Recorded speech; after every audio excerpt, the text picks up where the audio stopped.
नमस्कार, जय हिंद दोस्तों। मैं आपका दोस्त शुभम गिरी आप सभी लोगों का हार्दिक स्वागत करता हूं अपने YouTube channel study with Shubham Giri में। आशा ही नहीं दोस्तों, मुझे पूर्ण विश्वास है आप सभी लोग स्वस्थ होंगे और अपनी तैयारी को भी बहुत अच्छे से कर रहे होंगे।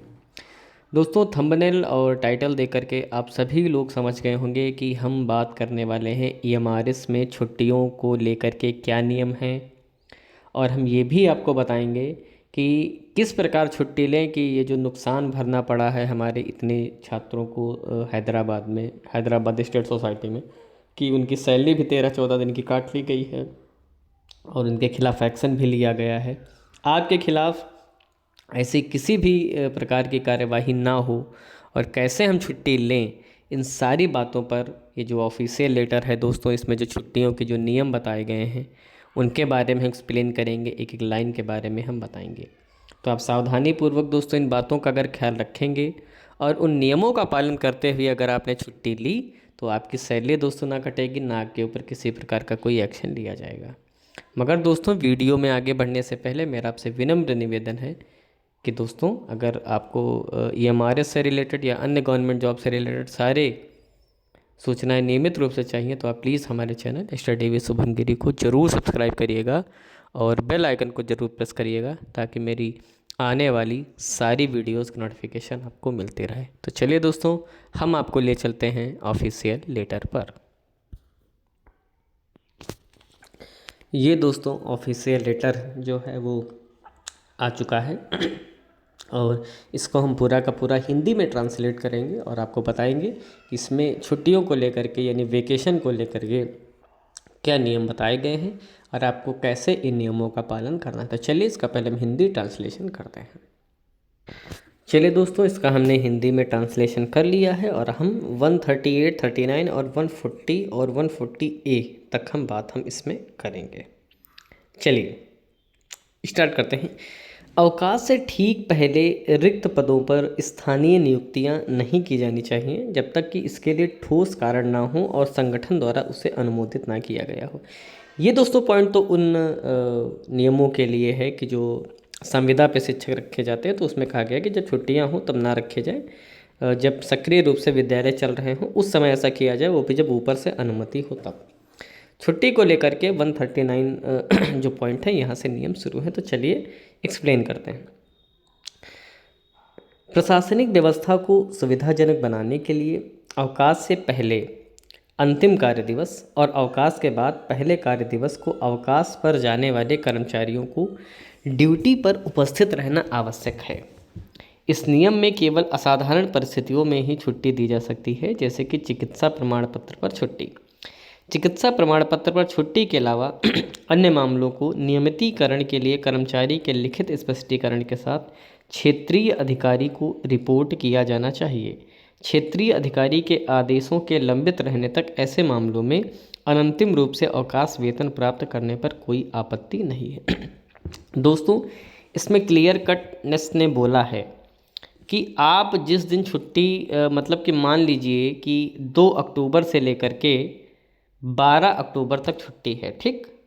तो क्लियरली बोला है कि आपकी 2 अक्टूबर से अगर छुट्टी है तो 1 अक्टूबर को आप अनिवार्य रूप से, है ना, 1 अक्टूबर को अनिवार्य रूप से आप विद्यालय में उपस्थित होनी चाहिए। यानी छुट्टी जिस दिन से शुरू हो रही है उसके एक दिन पहले, ठीक। और जिस दिन छुट्टियां समाप्त हो रही हैं, यानी कि 12 अक्टूबर को अगर छुट्टियां समाप्त हो रही हैं तो 13 अक्टूबर को आप हर हाल में विद्यालय में उपस्थित होने चाहिए, ठीक है। लेकिन अगर कोई मेडिकल इमरजेंसी है आपके पास, ठीक है, अगर कोई मेडिकल इमरजेंसी है, चिकित्सीय इमरजेंसी है, उसी स्थिति में दोस्तों आपको इससे छूट मिलेगी, लेकिन उसका भी आपको प्रमाण पत्र देना होगा कि आप बीमार थे और आने में असमर्थ थे। अन्यथा की स्थिति में आपके ऊपर दोस्तों कार्रवाई होगी, वेतन काटा जाएगा। 140 पॉइंट देखते हैं।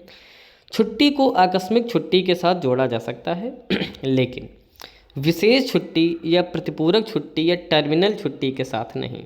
हालांकि छुट्टी को नियमित छुट्टी के साथ जोड़ा जा सकता है बशर्ते छुट्टी के लिए पूर्व स्वीकृति प्राप्त हो, यानी पहले से आपने अनुमति ले रखी हो।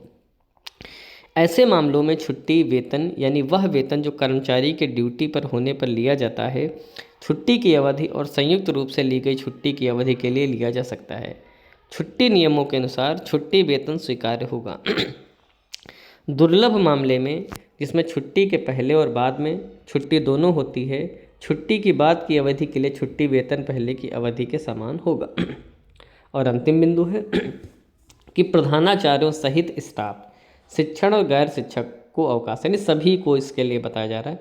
शरद और शीत, है ना, यानी कि आप गर्मियों की छुट्टियां और जाड़े की छुट्टियों के साथ आकस्मिक अवकाश सहित किसी भी प्रकार की छुट्टी स्वीकृत नहीं की जाएगी, यानी कोई छुट्टी आपके नहीं ली जाएगी, उसके साथ में आप मतलब नहीं ले सकते। हालांकि जहां छुट्टी चिकित्सा आधार पर ली गई हो, यानी मेडिकल इमरजेंसी के आधार पर, जिसके लिए अधिकृत चिकित्सा परिचय या सिविल सर्जन से चिकित्सा प्रमाण पत्र दिया गया हो, या संबंधित व्यक्ति के नियंत्रण से परे परिस्थितियों के कारण जैसे प्राकृतिक आपदाएं या संचार के साधनों में बाधा आदि सहायक आयुक्त द्वारा अपने विवेकानुसार अवकाश के साथ दे प्रकार की छुट्टी और आकस्मिक छुट्टी नहीं स्वीकृत की जा सकती है, बशर्ते कि संबंधित सहायक आयुक्त को संतुष्टि के लिए सबूत प्रस्तुत किया करना हो। यानी कि मान लीजिए दोस्तों, शीत ऋतु या शरद ऋतु के साथ दो ही कंडीशन में हो सकता है, या तो मेडिकल इमरजेंसी है आपको तब छुट्टी मिल सकती है, या कोई प्राकृतिक आपदा आ गई हो, बाढ़ है इस टाइप के, है ना, सुनामी वगैरह आ जाती है जो लोग उधर क्षेत्र से आते हैं, उस स्थिति में आपको छुट्टी स्वीकार होगी, या फिर आने जाने में कोई प्रॉब्लम है ना, तो उसको आपको सबूत देना होगा कि हम आने में असमर्थ थे। अन्य मामलों में अवकाश सहित पूरी अवधि को देय प्रकार की छुट्टी के रूप में माना जाएगा। इसके अलावा कोई अन्य कार्यवाही नहीं की जाएगी जिसके सहायक आयुक्त चूक करता कर्मचारी के खिलाफ करने का निर्णय ले सकता है। और यानी जो भी अधिकारी होगा इसके अंतर्गत, उसको आपको संतुष्ट करना होगा कि हाँ, हमने जो है इन कारणों की वजह से हम पहुंच नहीं पाए। तो ये दोस्तों छुट्टी के नियम हैं। उम्मीद है आपको चीज़ें समझ में आ गई होंगी, और अगर फिर भी आपके मन में कोई डाउट हो तो आप कमेंट करके दोस्तों बताइएगा, हम आपको पूरा सिस्टम बता देंगे कैसे आपको छुट्टी लेनी है। तो दोस्तों आज के वीडियो में बस इतना ही रखते हैं। वीडियो अगर अच्छी लगी हो तो चैनल को सब्सक्राइब और वीडियो को शेयर करना बिल्कुल ना भूलें।